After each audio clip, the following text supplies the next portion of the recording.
안녕하세요. 결혼한 지 1년 만에 이혼을 하게 된 30대 여성입니다. 제가 오늘 이렇게 사연을 쓰는 이유는 책임지지도 못할 소리를 함부로 하는 남자와는 아예 시작도 하지 말라는 말씀을 드리고 싶어서예요. 사실 제 얼굴에 침 뱉기 같아서 친구들한테는 차마 말하지 못했지만 저 역시 남편과 연애를 시작할 땐 남편이 그렇게 무책임한 사람인 줄 몰랐어요. 남편과는 사회생활을 하면서 자연스럽게 알게 된 사이예요.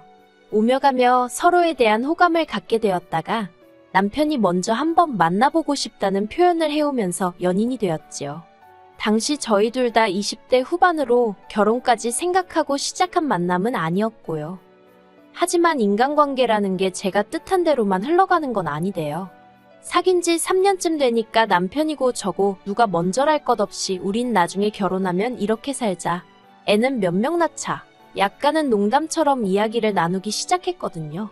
근데 솔직히 연인 사이에 의뢰하는 이야기 정도로만 생각했던 제가 어리석었지요. 왜냐하면 그러다 보니까 어느샌가 저희 둘이 결혼하는 게 당연한 일처럼 되어 있었거든요. 그래서 남편을 사랑한 것과는 별개로 결혼에 대한 100%의 확신이 있어서라기보다는 약간은 분위기에 휩쓸려서 결혼을 하게 된 듯합니다. 다른 사람들의 생각이나 시선보다는 제 마음의 소리에 좀 더 귀 기울이고 스스로에게 솔직했어야 하는데 말이지요. 신혼살림은 저희 둘의 직장이 있던 지역 내 작은 아파트에서 전세로 시작했어요. 시부모님이나 친정부모님이나 다행히 당신들 사는 집하고 노후 준비 정도는 되어 있었지만 결혼하는데 현찰다발을 턱턱 내주실 상황은 아니었거든요. 그래서 남편과는 처음부터 우리 두 사람의 능력으로만 시작하자고 약속을 했었어요. 쓸데없는 허례허식도 상의 끝에 생략했었지요. 하지만 어째서인지 저도 남편만큼이나 받은 게 없었는데 언젠가부터 어머님과 신우는 걸핏하면 제가 빈몸으로 시집왔단 소리를 해댔습니다. 그리고 더 화가 나는 건 그런 소리를 듣고도 남편은 저를 대신해서 말 한마디 해주는 법이 없었다는 거예요. 결국 참다 못한 제가 어머님 면전에다 대고 제 친구들은 남자 쪽에서 집도 해오고 차도 사오던데 저는 무슨 팔짠지 모르겠다고 해버렸어요. 남자가 모아둔 돈이 없으면 시부모님이라도 해주시던데 하면서 말이에요. 이런 대화가 신혼 초에 있었으니 이후로 시부모님과 신우 그리고 제 관계는 금세 안 좋아졌습니다. 솔직히가 시집온 며느리였던 제 입장에선 시댁 식구들과 껄끄러운 사이로 지낸다는 게 얼마나 부담스러운 일이었는지 몰라요. 하지만 계속 제가 참고만 있었다면 저희 어머님이나 신우 성격을 봤을 때 어디까지 참나보자는 식으로 저를 무시하고 막대할 게 뻔했거든요. 그래서 마음은 불편했지만 후회는 없었습니다. 그리고 그때부터 어머님이나 신우는 제 말 한마디 행동 하나하나 관찰하며 한마디로 물고 뜯을 궁리만 하는 사람들 같더라고요. 그런데 제가 영 두 사람 눈에 거슬리는 짓을 안 했던지 급기야는 결혼한 지 반년이 다 돼가던 시기에 난데없이 집들이는 왜 안 하냐고 화를 내는 게 아니겠어요. 허심탄회하게 털어놓겠습니다. 집들이를 안 했던 이유는 단순했어요. 일단 저희 아파트는 지어진 지 30년 가까이 된 구축이었거든요. 그래서 벽이 무너졌거나 물이 안 나오고 그런 것은 아니었지만 어쨌든 요즘에 지어진 집들처럼 환하고 세련된 멋은 없었지요. 하지만 제 집도 아니고 전세였으니 답답하긴 했어도 제 생돈을 들여서 고치기는 그렇더라고요. 그래서 그나마 새로 한 것이라곤 도배밖에 없었고 상황이 그렇다 보니 좋은 가구를 들이기도 그렇더라고요. 그래서 언제가 될지 기약은 없었지만 그래도 언젠가 전세가 아닌 자가를 사게 되면 그때 좋은 가구를 사자는 생각으로 일단은 저렴하게 중고시장에서 장만한 가구들이 대부분이었습니다. 그렇다 보니 솔직히 살기야 살고 있어도 남을 불러서 자랑을 한다던가 그러고 싶은 마음이 없었네요. 한편 결국 남편이 저에게 통보하듯 집들이를 하기로 했다고 알려왔어요. 제가 남편에게 적어도 나랑 상의는 하고 그런 결정을 내렸어야 하는 거 아니냐니까 자기도 어머님과 신우한테 시달리는 게 너무 힘들어서 충동적으로 그랬다나요. 그리고는 어차피 한 번은 해야 할 것 같으니 좋은 마음으로 하잡니다. 저는 너무 짜증이 났지만 한편으론 그래 남편 말대로 어차피 한 번은 거쳐야 할 관문이면 매도 먼저 맞는 게 낫지 그렇게 생각하기로 했어요. 그리고 어머님 아버님 그리고 신우만 초대하면 세 사람밖에 안 되니까 음식하고 그러는 게 얼마나 힘들 것 같지도 않았고요. 그런데 집들이를 하기로 한 전날 어머님한테 연락이 왔습니다. 어머님 아버님 신우뿐만 아니라 어머님 친척분들도 오실 거라면서 음식을 넉넉히 준비하라고요. 제가 남편더러 갑자기 이렇게 바뀌는 법이 어딨느냐고 당신이 어머님이랑 통화 좀 해보라 했어요.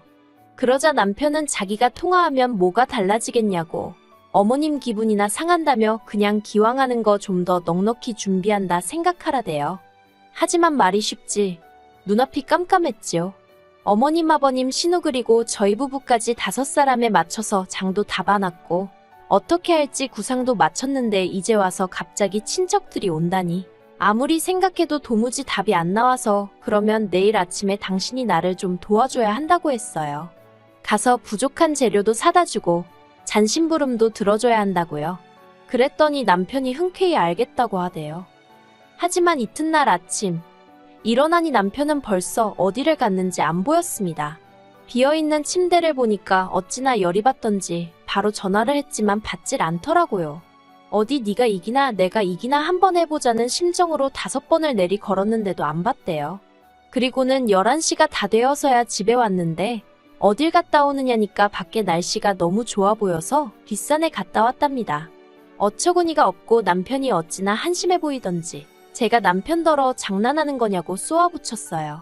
그랬더니 지금부터 도와주겠다나요? 저는 됐다고 남편에게 대꾸하곤 입고 있던 앞치마를 풀어서 남편 가슴팍에 집어던졌습니다. 그리고는 나머지는 당신이 알아서 하라고 했어요.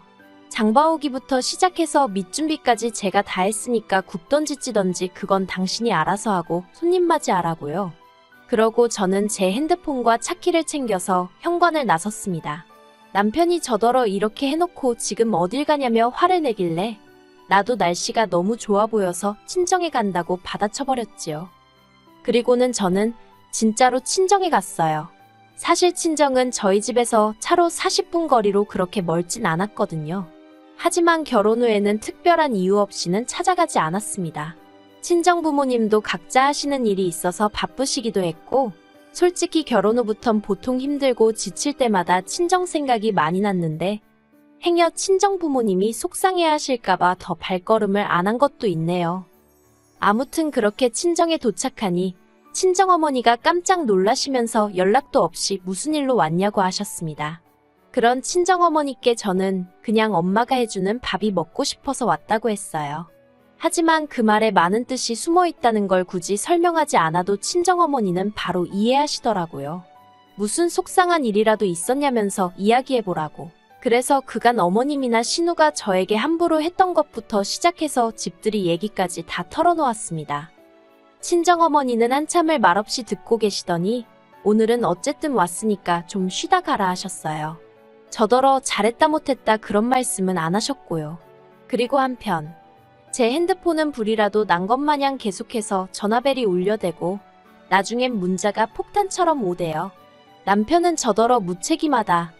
일을 이렇게 벌려놓고 어쩔 셈이냐? 아주 혼자서 똥줄이 탔는지 난리가 났더라니까요. 그리고는 급기야 어머님으로부터 전화가 걸려왔습니다. 저더러 지금 당신 얼굴에 먹칠을 하려고 작정을 했냐면서 이게 무슨 짓거리냐고 화를 내시대요. 그래서 처음부터 집들이도 어머님하고 어머님 아들 둘이서 정한 일 아니냐고 왜 저한테 그러시냐 했어요. 그래도 제가 식사하실 수 있게 밑준비는 다 해놨으니 남편더러 차리게 하시란 소리도 했고요. 어머님이 저더러 하는 짓마다 마음에 안 든다고 하시던데 제가 차마 저도 어머님 하시는 행동 다 마음에 안 들어요 그 소리는 못했네요. 저는 저녁 8시가 다 되어서야 집으로 돌아갔습니다. 집에 도착하니 가관도 아니더라고요. 부엌은 엉망이 되어 있고 거실에서 뭘 했는지 장판도 여기저기 찍혀 있고 전세 끝나고 물어주고 나갈 생각에 벌써부터 머리가 지끈거리더라니까요. 그리고 그때 남편이 저를 보더니 진짜 이렇게 했어야 했냐입니다. 그래서 저도 남편에게 당신은 내 부탁을 귀등으로도 안 듣지 않았냐고 그래놓고 나에게 뭘 바라냐 했어요. 그러자 남편이 할 말이 없다면서 이렇게 제가 화를 낼 줄은 몰랐다고 미안하다 하대요. 솔직히 그 미안하단 말 한마디에 제 마음이 전부 다 풀리지는 않더라고요. 하지만 친정부모님이 하신 말씀도 있고 이를 더 키우고 싶지도 않아서 그 정도로 하고 넘어갔습니다. 그런데 이게 웬걸. 사람이 집 어렵게 못 준다더니 또 무턱대고 일을 벌려놓고 저를 찾더라니까요. 지난달 어머님의 생신이었어요. 진작부터 남편과는 양가 부모님 생신은 각자 알아서 잘 챙기자는 쪽으로 이야기를 했었거든요. 그래서 친정 부모님 생신 때도 제가 주도하여 남편을 데리고 가서 밥 한 끼를 먹고 왔고요. 용돈도 제 벌이에서 드렸어요.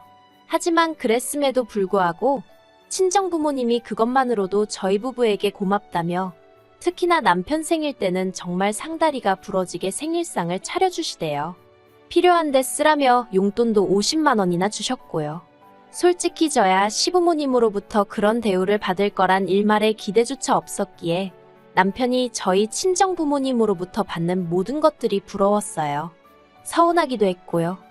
그런데 어머님의 생신이 돌아오자 아버님 때와 마찬가지로 외식을 하려고 했는데 남편이 집에서 생일상을 차려드리기로 했답니다. 그러면서 하는 말이 집들이 때 이후로 제가 어머님한테 점수가 많이 깎였대요. 그래서 자기가 일부러 제가 어머님 생신을 챙겨드리고 싶어 한다고 그랬다는 거예요. 황당해서 왜 없는 소리를 지어냈냐고 물었습니다. 그랬더니 안 그러면 도대체 어머님한테 언제 점수를 딸 생각이냐대요. 그놈의 점수 타령에 얼마나 짜증이 나던지. 저는 남편더러 나는 내가 하지도 않은 말로 점수를 따고 싶지도 않고 억지로 생신상을 차려드리기도 싫다 했습니다. 회사 일로 바쁘기도 하고 지난번에 집들이 음식 준비하면서도 정말 너무 힘들었다고요. 하지만 남편은 계속해서 그래도 자기가 해놓은 말이 있는데 그렇게 나오면 어떡하냐고 무조건 생일상은 차려야 한답니다.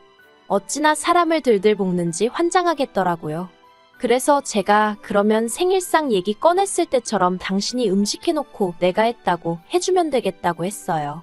그렇게 내 점수가 걱정이 되면 그 정도 거짓말은 해줄 수 있는 거 아니냐고요. 그랬더니 남편이 자기더러 지금 어머님한테 거짓말을 하라는 거냐고 말도 안 된다고 절대 못한다 하대요. 그래서 제가 말이 안 되는 건 아냐고 그런 사람이 왜 가만히 있던 나를 팔아서 나를 난처하게 하느냐고 아무튼 나는 생신 파티인지 뭔지 못한다고 안 한다고 했어요. 그러자 남편은 제가 다른 사람 입장은 하나도 생각을 안 해준다며 점점 목에 핏대를 세웠습니다. 하지만 그런 남편에게 당하고만 있을 제가 아니었지요. 저는 남편더러 당신이야말로 내 입장이란 걸 신경이나 써본 적이 있냐고 소리를 질렀어요.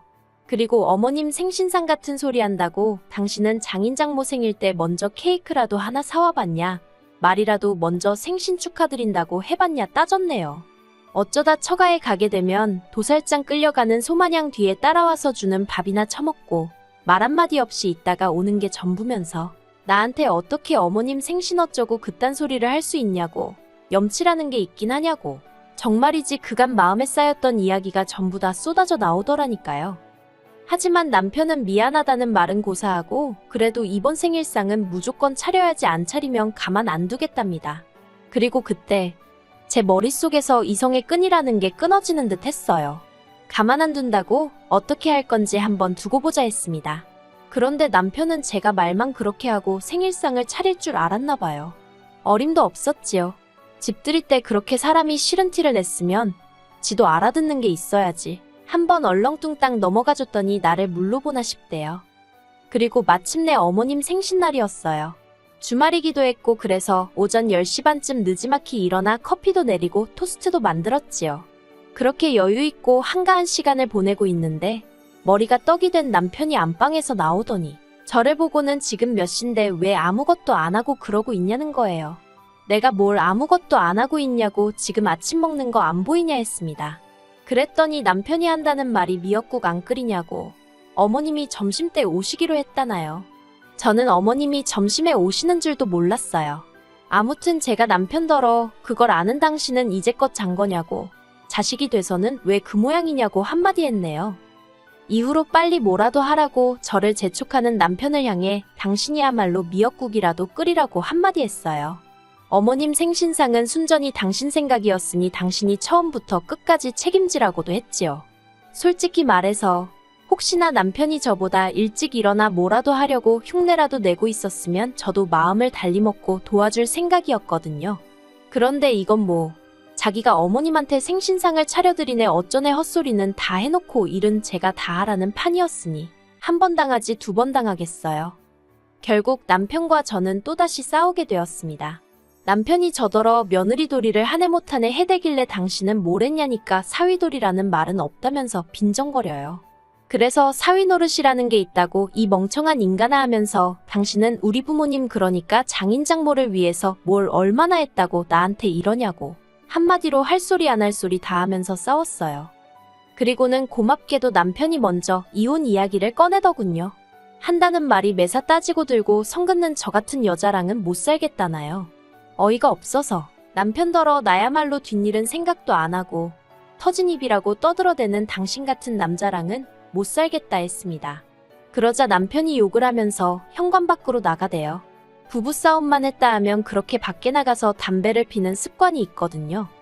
이때다 싶어서 남편이 나가기가 무섭게 현관 보조키까지 전부 다 잠그고 안전고리까지 걸었습니다. 그리고 이내 남편이 돌아와서는 잠긴 현관을 발로 차고 난리가 났대요. 게다가 그새 시간이 흘러서 어머님 아버님의 신호까지 왔더라고요.